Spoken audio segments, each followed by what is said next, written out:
ஆண்டவராகிய இயேசு கிறிஸ்துவின் இனிய நாமத்தினாலே உங்கள் யாவரையும் இந்த காலை வேளையிலே சந்திப்பதில் மிகவும் மகிழ்ச்சி அடைகிறேன். கர்த்தர் தாமே இந்த இனிய நாளை உங்களுக்கு ஆசீர்வதித்து வழிநடத்துவாராக. இன்று நாம் தியானிக்கக்கூடிய தேவ வார்த்தையானது யோவான் 15:3. நான் உங்களுக்கு சொன்ன உபதேசத்தினாலே நீங்கள் இப்பொழுதே சுத்தமாயிருக்கிறீர்கள்.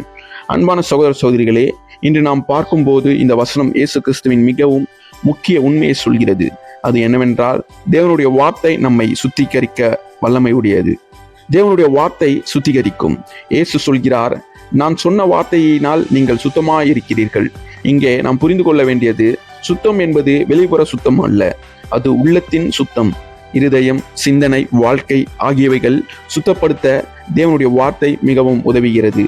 நம் தேவனுடைய வார்த்தையை கேட்டு அதன்படி நடக்கும்போது அது நம்மை திருத்தும், அது நம்மை மாற்றுகிறது, அது நம்மை தேவனுக்கு ஏற்றவாறு மாற்றுகிறது. தேவனுடைய வார்த்தையானது ஒரு மாற்றத்தை உருவாக்கும். ஒரு மனிதன் தன் வாழ்க்கையை மாற்றிக்கொள்ள முடியுமா?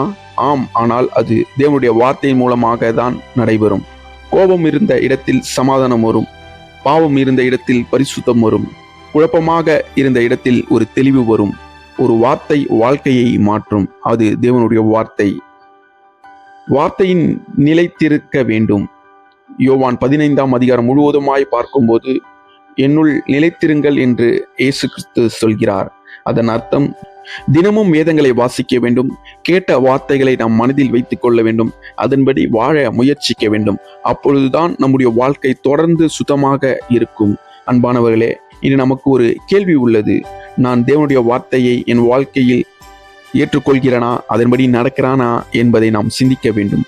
வார்த்தை உள் நுழைந்தால் வாழ்க்கை சுத்தமாகும், இருதயம் புதுப்பிக்கப்படும், நம் தேவனுடைய நெருக்கமான உறவு மேற்கொள்ளும். இந்த காலை வேளையிலே நாம் ஒப்பு கொடுப்போம். உமது வார்த்தையில் என்னை சுத்தமாக்கும், அதை கேட்கும் இருதயத்தை அதன்படி வாழும் கிருபையும் எனக்கு தாரும். என் வாழ்க்கையில் உமக்கு பிரியமான இருக்க இயேசுவின் நாமத்தில் எனக்கு அவ்விதமான அனுக்கிரகங்களை தர உதவி செய்வாராக என்று நீங்கள் ஒப்பு கொடுத்தீர்கள் என்றால் உங்கள் வாழ்க்கை கண்டிப்பாய் மாறும். கர்த்தர் தாமே இந்த வார்த்தையை ஆசீர்வதித்து வழிநடத்துவாராக. God bless you.